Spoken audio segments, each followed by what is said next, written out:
Welcome to Inspire. We are so happy to have you here. On this show, we're down on the farm talking agriculture with a woman who farms organically. Next on Inspire.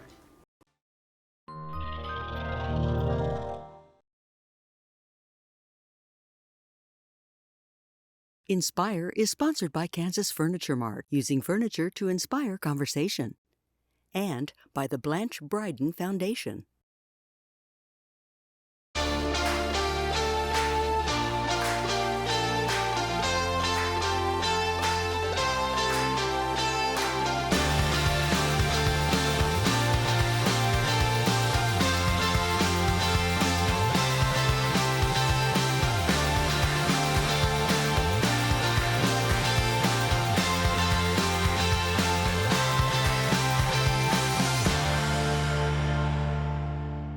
Hello, and thank you for joining us for Inspire. I'm Betty Lou Pardue with these beautiful co-hosts. We have Danielle Norwood, Leslie Florange, angels in my lap here. And on today's show, we're talking with a woman who has a passion for organic farming. Nancy Vogelsberg-Busch farms the hard way, without the use of pesticides, herbicides, synthetic fertilizers, antibiotics, or hormones. It may be hard, but Nancy believes that the proof is definitely in the product. Nancy's family farm near Home City, Kansas has been farming organically for more than 140 years. She's here to share her experiences as an organic farmer, striving to keep alive the agricultural practices of her ancestors. Welcome to Inspire, Nancy. Thank you for being here. Welcome. Thank you for having me. So how did you get into farming, and what were you doing before you got into farming, and why did you decide to take up the family business? Well, I was born and raised on a little organic farm, but there was no real expectations for me to ever consider being a farmer. And so even though I was raised that way, I went off to college. And I was majoring in sociology, thinking I'm going to be a social worker. And those kind of insights led me, first of all, to the Appalachian Mountains. And I kind of saw poverty firsthand there. And then I ended up in the inner city projects in Providence, Rhode Island. And I actually really began to see how where they were living, they just weren't really connected to that place very well. And so then I met Cesar Chavez while I was in Providence, Rhode Island. And here he had come all the way across the country to let people know on the East Coast what was happening with the migrant workers in regards to not being paid well enough and also being sprayed with chemicals. And so that kind of brought it home, like, wow, that's how I was raised, without chemicals. Then I ended up actually on the Navajo Indian Reservation, and I lived in a hogan without running water or any electricity. And my family, particularly the grandmother of that family, really instilled in me what happens when you start to lose your place and if you don't have any real roots. So I headed back to the farm with my dad for a short while, and then I rented my first farm in 1978. And shortly after that, I got married and I raised my kids there. And I was a stay-at-home mom for like 17 years. And from the onset of renting that farm, I just started farming organically because I literally didn't know any better. Name Bossie's Best came in because when I got married, I actually inherited the family milk cow, and her name was Bossie, and she came from a Guernsey dairy line, but she actually looked like a big black Angus cow because my dad had freshened the cow with Angus bull. So anyway, her name was Bossie. So that's how I started to direct market my beef under the name Bossie's Best. Nancy, I want to go back even further. Let's go to Abraham Lincoln. I mean, that's going back there, because this speaks volumes of you being the first woman to own this land since the Civil War. others have owned this land that I live on now, but I am the first person that has owned it and actually lived here. Owning something, I feel that you put down roots. One thing I noticed here, there was no orchard, there was no lilac bushes. You know, you don't do that if you're just on rental property. And so by owning the land, it instilled in me this sense that I'm going to stay and I'm going to take care of this place. And that's what I've tried to do.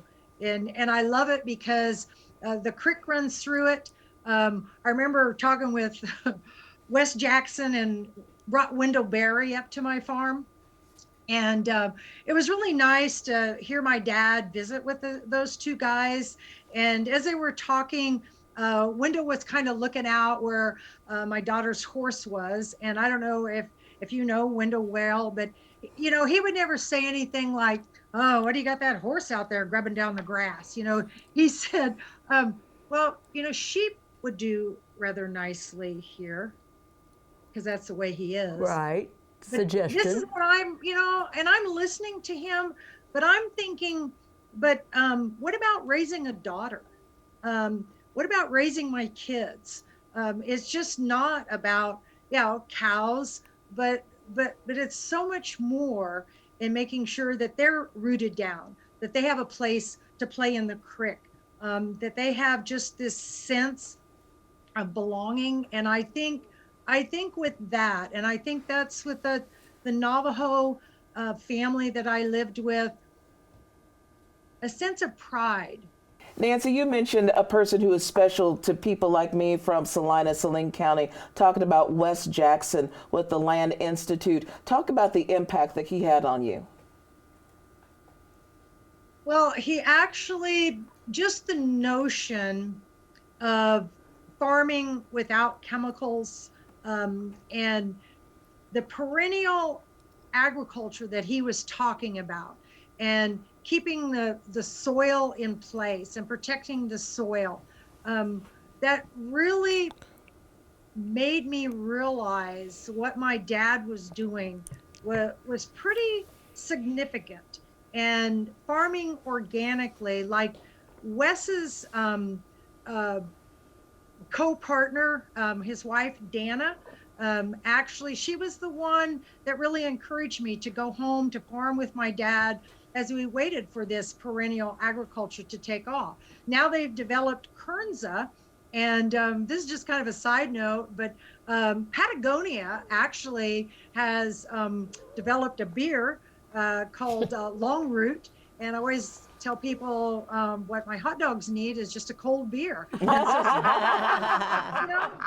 So it all kind of comes together. And I do want to mention about, you know, just like Wes Jackson and Wendell Berry, having an opportunity to be around them. For me, that organic certification is probably the closest to a land ethic that I feel that we have. I brought another book off my shelf, the Sand County Almanac, Aldo Leopold. These were actually class books that we had when I went to the Land Institute. These were our textbooks. Small is Beautiful was another one. Look how old that puppy is. Yeah. We're going to take just a real quick break. Do stay right there, though, because we're going to be speaking more with Nancy Vogelsberg-Busch about farming organically right here on Inspire. Stay there.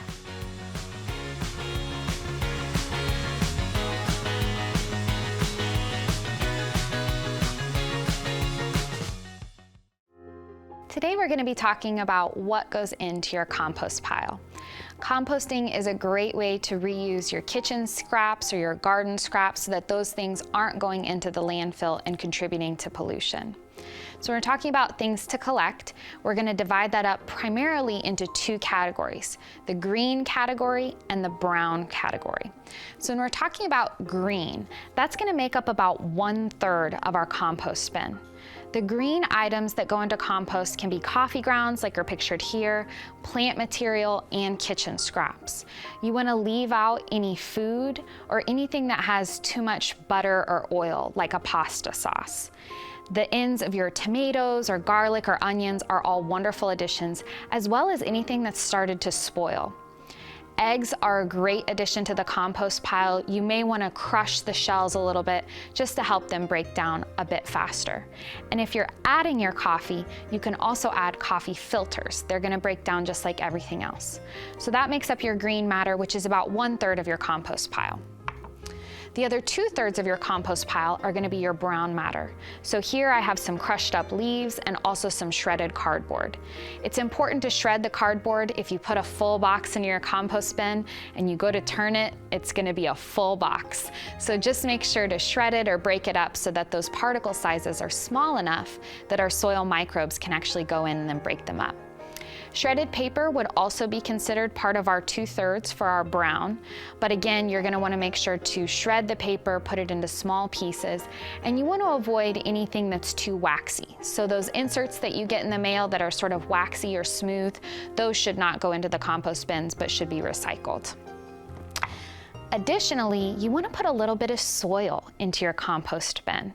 So if you layer your greens and your browns, which you can do in a 2/3 to 1/3 ratio, sprinkle some soil on top.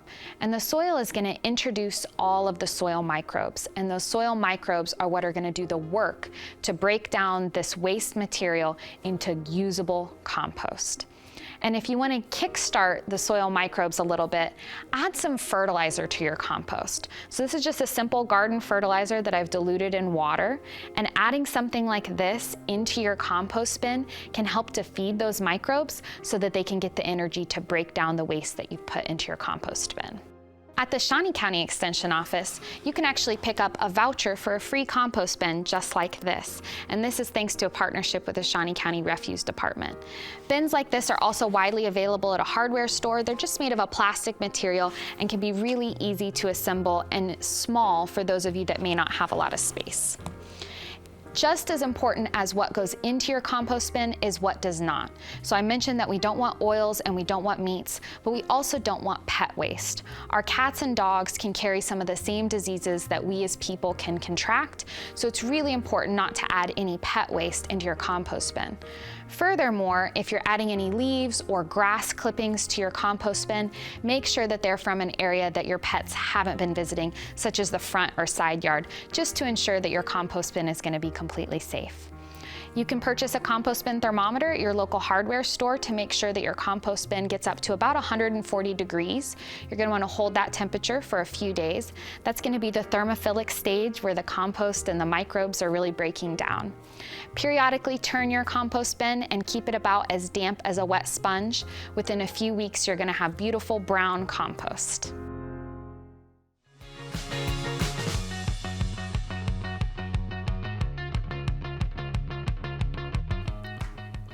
We're back talking with Nancy Vogelsberg-Busch, a farmer who produces organic beef. So, Nancy, you got to tell me, Bessie, Bossie, the beef, organic, Bossie. Tell me about, I mean, it's amazing to me that you are running a farm as a woman, and it shouldn't be a big deal, but it is. It's a big deal to have women farming beef in this state. Tell us a little bit about that, how you like it, and how it works, if you would. Well, the reason why my beef product is, the label is Bossie's Best, because I actually inherited the family milk cow. Her name was Bossie. And so when I was trying to figure out how am I going to take care of my kids, the cows, pay the mortgage, I wanted to market this beef. You know, I wasn't going to make enough by just selling the cattle at the sale barn. And I had already certified the land. The cattle were certified, but I wanted to take a step further and direct market that beef. And so most of my customers, they buy wholes, halves, and quarters from me. But I had to then certify the locker plant. So USDA got involved in defining organic. That was kind of a grassroots movement among farmers that they wanted to be able to protect what organic really meant to them. So the government got involved, and everything then had to be certified under USDA's guidelines. And so I have to be certified every year. This is a certificate I have for the crops, and also then for the cattle, separate certification. I get certified under OCIA, which is the Organic Crop Improvement Association. An inspector comes out every year. And so everything was going along fine until then. In order to market beef, in order to sell my cattle, as beef, I had to have the locker plant certified. And so I worked with a guy that had just bought the locker plant. I was going to take my cattle down there, and he said yes. So I could do that. So I brought down the inspector, and we walked through the whole process. And so now I have a separate inspection certificate. It's called handling. And I have to have that in order to market my cattle under the Bossie Best label. And I think still to this day, because that was back in 1999. So, we're talking 23 years ago that I did that. To this day, in the state of Kansas, I think I have the only locker that is certified organic for the beef. You cannot just go out and say, oh, my cattle are organic, because USDA's rulings under that prohibits it. So I've gone through that process. I label my beef. This is my, can you see that? Yes. My label for my ground beef. And I actually, this artwork here does everybody know who Thomas Hart Benton is? Yes. The artist. This is his grandson, Anthony Good, did this artwork with this cow. I just kind of wanted that touch of the mother with her calf. That's Bossie's Best. And then the other product that I have is I make homemade hot dogs. Ooh. And I just take my ground beef and put in spices, and then I make those down at the locker plant, and I sell those locally at the farmers market here where I live by the farm. So, and I just want you to know that I am not a big beef eater myself. I don't eat a lot of red meat. I'm probably more of a vegetarian than what people realize. I know. Yeah. Wow. But when I do, I really want to make sure that I know how the cattle are being raised. And what's really neat about the certification process is all of those animals have an ear tag. I brought a little ear tag along so you can see it. That's my brand name on there. And it flows through not only that calf, but the calf's mother, the calf's grandma. And for me, that goes back about 40 years of the bloodline, because I keep back all my own heifers. And so that process has kind of flowed through for a long time. But I believe that, not eating a lot of meat, and I think that when you don't eat a lot of anything, then you can afford to maybe pay a little bit more and get directly to the farmers. Somebody made a comment to me one time, the people have to come up to the locker plant, but they only do that once a year, and they get their either whole, halves, or quarters, and then they take it home and put it in their freezer. I'm a big advocate of freezers and also crock pots. I think they call them Instapots now. Right. Because I was a single mom. I raised 3 kids. I kind of know what it's like to live within a budget. And so, but what's nice about red meat is it's a great source of protein, and it's a great source of iron, particularly for women, and it fills you up. I don't eat a lot of it. And so anyway, that's So where can we find your products? Actually, besides coming up to the locker plant, if you want the whole halves and quarters, is I market at the farmers market. I'm a huge fan of farmers markets for people to go to buy local. And then also I have my ground beef at the Merc in Lawrence. What I don't like about selling to retail stores is that then you have to sell like wholesale, and then it just takes out a little bit more money. So by direct marketing, it just gives me more money to take care of my farm and my cows. And so I'm very conscientious about making sure I have that connection with the consumers. Nancy, thank you so much for being here and for sharing your story. And we're going to be right back, so please stay with us.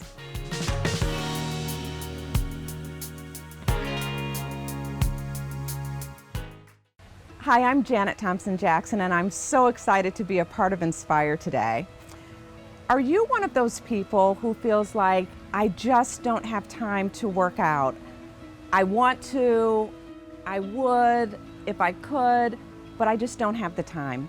Well, today I am going to show you some yoga moves and just some general movement that you can do while you're sitting in your chair. You can do this in a small space if you don't have access to a yoga studio, or if you just don't feel comfortable going to a studio. Let's sit down and get started. What we're going to do next is a simple forward fold. If you have enough space between your chair and your desk, if you're at a desk, you simply want to have your legs a little bit farther apart, and we're going to bend at the waist. So this is really important. We don't want to slump over as we're doing folds. You want to keep your chest high, bending at your waist, and a great idea is to always think about a string that's going from your belly button to your back. Pretend that you're pulling that string back, engaging that core, bending at the waist, and then coming down and just allowing your hands to just fall there. And you can just simply be for just a few moments, and then pulling that string back with the core lifting up. And that is giving you a nice core movement. You can even sit on the tip of your chair and simply rock back and forth like this using your core muscles. It's like doing a crunch and you've never left your chair. That's great. So another thing that we can do is to get a little bit of leg stretch. With one foot on the floor, the other heel on the floor. Again, we're going to bend at the waist. I'm feeling that in my hamstring. Nice stretch. I can even pump my foot a little bit there. I'm feeling a very nice stretch. Again, you can do this pretty much anywhere. You don't have to have any equipment for any of this. You don't even need a yoga mat. And I'm going to now switch to my other leg. And you always want to make sure you're doing both sides so that you're nice and even. You're giving the love to both sides of your body. So that was for my hamstring at the back of my leg. To get a little bit of a quad stretch, I can simply lift my leg and holding my knee to my chest. And while I'm here, I'm going to do some ankle twists just to stretch out my ankles a little bit, give them some love. And I'm going to do the same thing here. All right. I'm Janet Thompson-Jackson, and I hope I've inspired you to replenish and restore.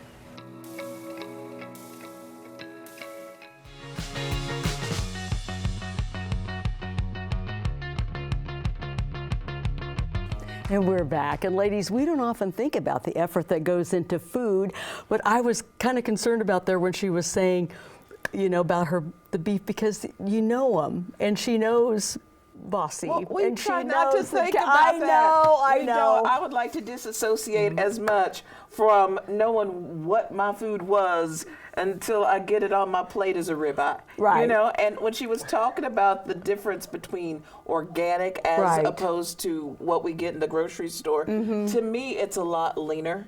and I have to season it up more because there's, fat and marbling. Fat Right. is flavor. So Right. I have to season it up a little more. But Right. I mean, it's beautiful. The texture, the taste. I mean, it's the real deal. So it's worth the Right. extra few dollars that you're Absolutely. giving. And again, it's the producers. Now I Right. can think about, look, this came from Bossie's Best, or Right. who the other organic producers are of our Exactly. food around the state. So I Exactly. think that that's wonderful to know that she's in the game along with all these other guys. Right, and the work making that our she food. does. But I love Yes. that, and the fact that she was working with other organic farmers so that they can all come up with it. I mean, that's a big deal. Yeah, I mean, I'm fascinated by really what this does for the soil, right? I mean, here is another example of what's important for global warming and for our environment, and how we have to keep our land in the best possible condition. Thank you. That's the word I was looking for. The best possible condition for generations to come, so that we can continue to feed our citizens.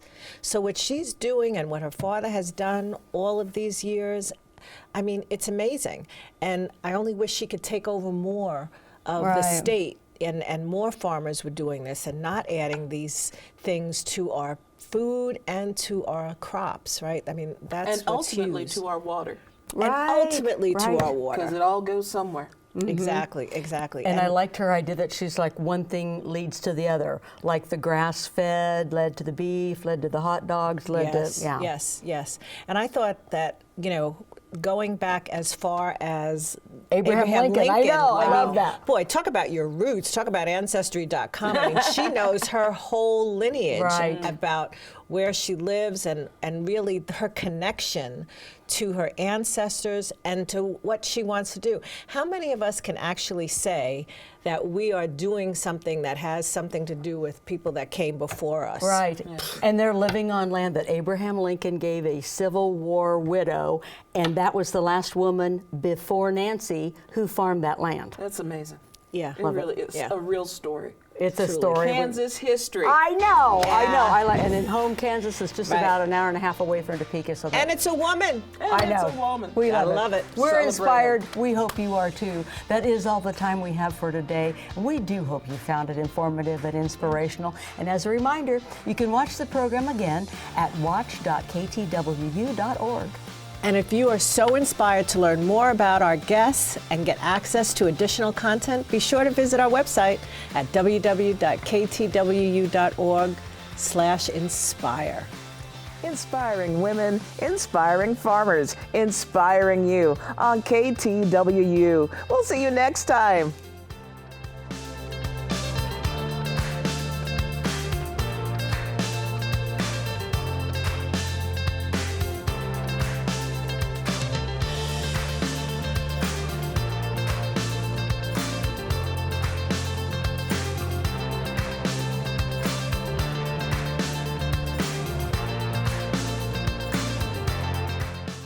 Inspire is sponsored by Kansas Furniture Mart, using furniture to inspire conversation.